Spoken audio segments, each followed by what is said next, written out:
एक बार एक गरीब आदमी भगवान बुद्ध के पास गया और उनसे बोला, मैं ही गरीब क्यों हूँ? बुद्ध बोले, आजकल के दौर में अधिकतर लोग अपने जीवन से असंतुष्ट हैं। उन्हें लगता है कि मैं ही गरीब क्यों हूँ? मैं ही दूसरों से कमजोर क्यों हूँ? उन्हें अपने आप में दूसरों के मुकाबले कमी लगती है। वे इसका दोष भगवान को देते हैं, उन्हें अपनी स्थिति का कारण ठहराते हैं। इस कहानी में आपको इस प्रश्न का संपूर्ण उत्तर मिल जाएगा और आप अपने जीवन से संतुष्ट भी महसूस करेंगे। भगवान गौतम बुद्ध की प्रेरक कहानी।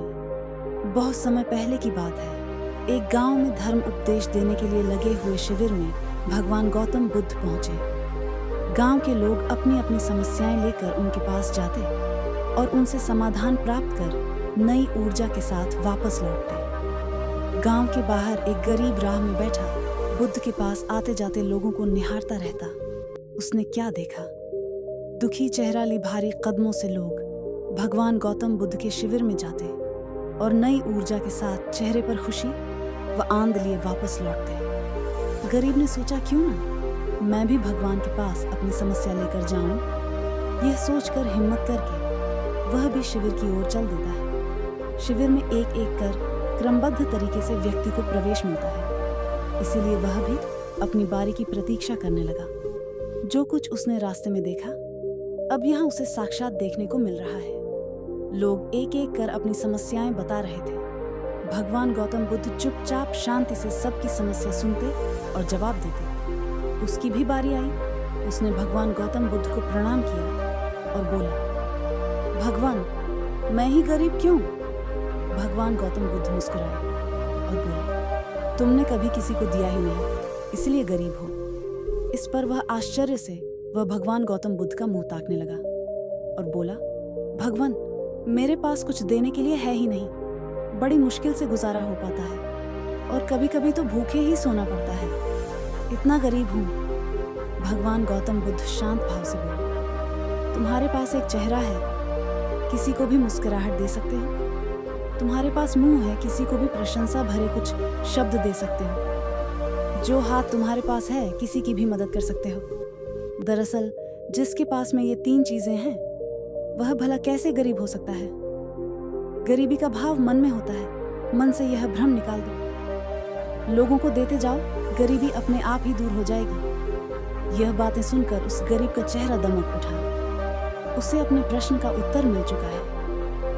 अब उसके मन से गरीबी का भाव दूर हो गया। इस शिक्षा को जीवन में उतार कर कुछ ही दिनों में उसका जीवन भी खुशियों से भर गया। जीवन की सीख। मंदिर में भी लोग जाते हैं तो कुछ न कुछ मांगते रहते हैं और जीवन भर घुट घुट कर रो रो कर समय बिता देते हैं। वे ईश्वर की कृपाओं को कभी कम समझे ही नहीं, जीवन की महत्वता को कभी जाना ही नहीं। इस पर कबीर दास जी ने बहुत बेहतरीन दोहे कहे हैं। आइए पढ़ते हैं और समझते हैं।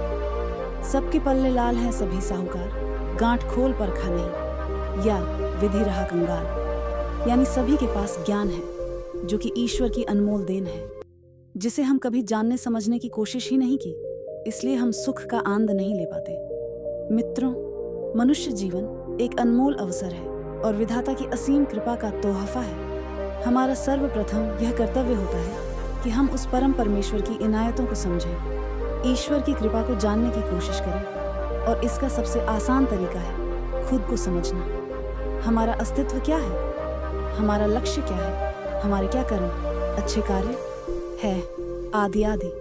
उपरोक्त सभी बातों को पढ़कर आज हम यह पूर्णतः समझ चुके हैं कि हमारे पास ईश्वर की दी हुई वो अनमोल तोहफे हैं जिनसे आज मानव नई नई उपलब्धियों को पा रहा है, असीम ऊंचाइयों को छू रहा है। बस जरूरत है तो सही मार्गदर्शन की, जो कि आज से मैं इन बातों को अपने जीवन में उतारने की कोशिश कर दी है। आपको बस यह करना है। नंबर 1, हर रोज अपनी एक कमी को दूर करो, चाहे वह आपका गुस्सा हो या फिर नकारात्मक सोच।